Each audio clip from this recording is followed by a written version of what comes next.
What is going on, Legend Riders? I hope everyone's doing well. And in today's video, we are doing the extreme range test on the Rocky Mountain Instinct with the Dyname 4.0 motor with 108 Nm of torque and a 720 watt-hour battery. Now, what is an extreme range test, you might be asking? Well, quite simply, we're putting the Rocky Mountain in the highest assistant mode and looping my favorite downhill until we run out of battery. And why would we want to do that? Well, a few weeks ago, we did the extreme range test of 7 of the best electric mountain bike motors and systems on the market to find out which is the range monster. And right, if you want to see that video, link in the show notes. But today, it's all about the Rocky. And riders, if you want to see the long-term review of this, it's coming out next month, so smash the subscribe button and turn on those notifications. And before we crack on with the video, a massive shout out to Crank Brothers. They came on as a major sponsor 5 months ago, and I absolutely love the Crank Brother pedals and shoes. And for this test, they've been absolutely awesome because the shoes are so comfortable. And riders, the legends at Crank Brothers are giving you legends a 15% discount off anything on their website. Link in the show notes. Now let's get out to the trails.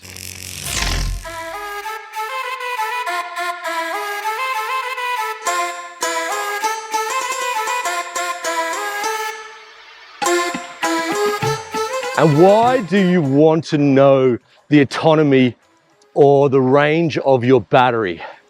Well, I think it's really important because a lot of people to mountain biking are new, to e-biking are new, and you can get yourself into a bit of trouble. Like if you go out for a ride and you go right into the woods and then, you check out, you go, I've done 1100 meters of vert and you have 50% left.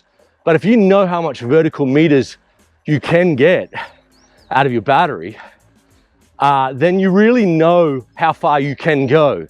And that's a good point. I always talk about range in vertical meters climbed because it's an electric mountain bike. If we rode it on the flat, we'd go forever.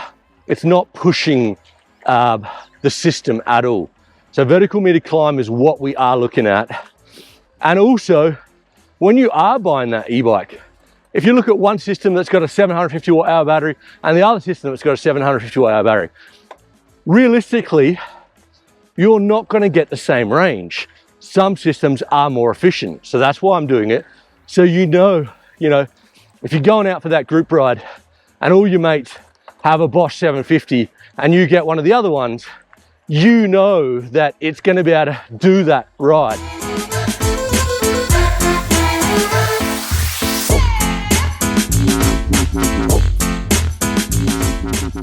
Okay, so we've used 46% of the battery. We've been on the bike for about an hour and 20 minutes. We've done about 14 Ks.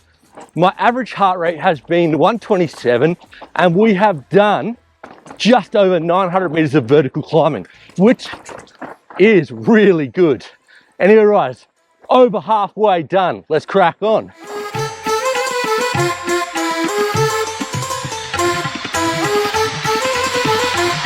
Okay, we just got the 10% left, and maybe I feel a little bit of restriction from the motor, but I don't think so, maybe a little bit. But it also is flashing every now and then, please charge your e-bike. So we must be getting close.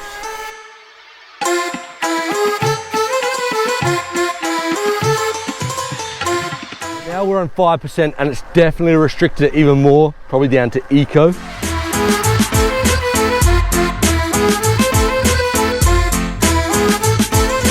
And now 1% is kind of giving me nothing, and my heart rate is 140. So yeah, it's not giving me a lot. And we are done. So heading down the mountain back to the studio to analyze the data.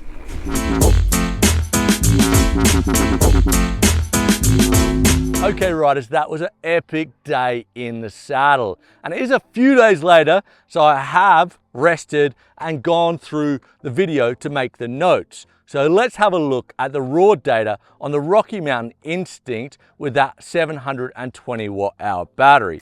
So distance, we did 34.73 kilometers.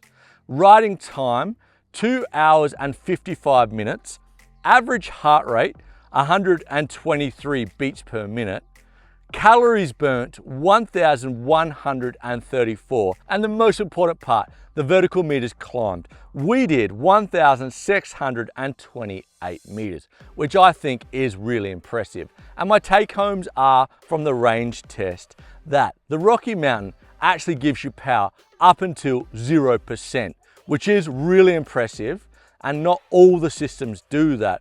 So at 10%, I did notice a little bit of restriction, and at 5%, a little bit more, but it does give you power all the way to 0, which is great. And also the Rocky Mountain likes to be in higher cadences. So I did find it a little bit tricky to keep my heart rate with an average of 125, which is what I was trying to do for all the tests, because it just wants to go. It has a lot of power, and you get that power from the high cadences. So overall, I think the Rocky Mountain is a fantastic system if we're looking at range. And also riders, if you are looking for an absolute range monster, don't forget the Rocky Mountain has a 314 watt-hour range extender, which gives you over 1,000 watt-hours, which is very impressive. Now, how does it compare to all the majors? Shimano, Bosch, Brose, Yamaha, Bafang. Well, riders, I'm going to be a real pain and say, if you want to see how it compares and which is the absolute range monster, you're going to have to click on this video and check it out. And riders, very soon, we are going to be crowning the best e-bike system at Sam's Bikes for 2024. And you don't want to miss that. So subscribe to the channel, turn on those notifications. And riders, I thank you so much for all your support. Stay safe out there. We're going to see you next week.